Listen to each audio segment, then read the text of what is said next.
Hello bachon, let us read this question. So the question says the photoelectric threshold wavelength of silver is 3250 into 10 to the power 10 metre. तो threshold wavelength जो silver का है वो हमें given है।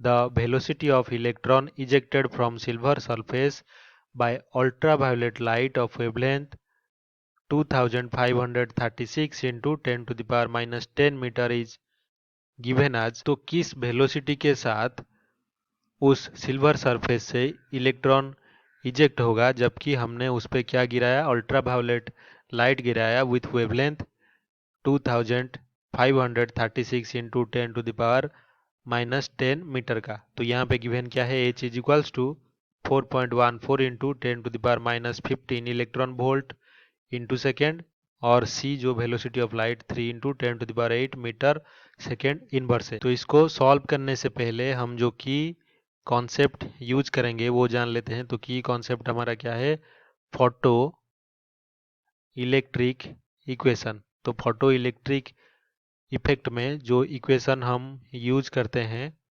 उसको photo electric equation बोलते हैं। तो ये इक्वेशन एक रिलेशनशिप है इंसिडेंट लाइट का एनर्जी यानी कि h c divided by lambda, और ये इज इक्वल्स टू होता है जो हमारा थ्रेशोल्ड वेवलेंथ अगर लैम्डा नॉट हुआ तो h c divided by lambda naught plus maximum जो काइनेटिक एनर्जी होगा K E max of ejected electron. तो यही हमारा फोटो इलेक्ट्रिक इक्वेशन है। तो अभी इस इक्वेशन को सिंप्लीफाई करके हम लिख सकते हैं कि जो हाफ एम वी स्क्वायर होगा, एम वी स्क्वायर यहाँ पे काइनेटिक एनर्जी है, इज इक्वल्स टू हो जाएगा एच सी इंटू 1/λ, ये इंसिडेंट लाइट का वेवलेंथ है लैम्डा, माइनस 1/λ नॉट, ये हमारा थ्रेशोल्ड वेवलेंथ है लैम्डा नॉट। तो ये है इक्वेशन 1। तो अभी हमें गिवन क्या है, क्वेश्चन में गिवन जो एच सी है, h is equals to 4.14 into 10 to the power minus 15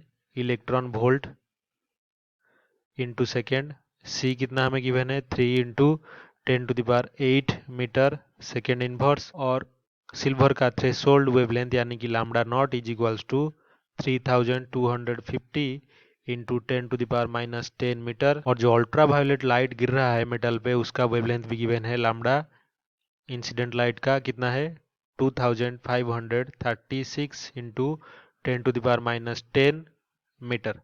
तो ये सारे अगर हम पुट कर दें इस इक्वेशन 1 में, और इलेक्ट्रॉन का जो मास है ये भी हमें पता है, m is equals to 9.1 into 10 to the power minus 31 kilogram. तो इससे हमें जो v स्क्वायर है ये मिल जाएगा, और उसका स्क्वायर रूट लेने पर हमें जो वेलोसिटी ऑफ इलेक्ट्रॉन है वो मिल जाएगा। तो इसका मतलब हम लिख सकते हैं कि जो v होगा ये is equals to square root of 2hc divided by m into 1/λ minus 1/λ not. ये सारे वैल्यूज हमें पता है, तो इसकी जगह पे हम पुट करेंगे 2 into 12,400 into 1.6 into 10 to the power minus 19 divided by 9.1 into 10 to the power minus 31 into 1/λ की जगह पे 2536 into 10 to the power minus 10 minus 1/3250 into 10 to the power minus 10, और इसका स्क्वायर रूट। इसको सिंप्लीफाई करने पर जो भी है इज इक्वल्स टू हो जाएगा 0.6 into 10 to the power 6 metre पर सेकेंड, या फिर 6 into 10 to the power 5 metre पर सेकेंड। तो यही हमारा वेलोसिटी ऑफ इजेक्टेड इलेक्ट्रॉन होगा, यही हमारा फाइनल आंसर है। तो यहाँ पे जो फर्स्ट ऑप्शन है 6 into 10 to the power 5 metre पर सेकेंड, ये हमारा आंसर रिप्रेजेंट कर रहा है, तो ये सही होगा। Second option 0.6 into 10 to the power 6 metre second inverse, ये गलत होगा। Third option 61 into 10 to the power 3 metre second inverse, ये भी गलत। Fourth option 0.3 into 10 to the power 6 metre into second inverse, ये भी गलत। तो only option 1 is correct. I hope you have understood this well. Best of luck.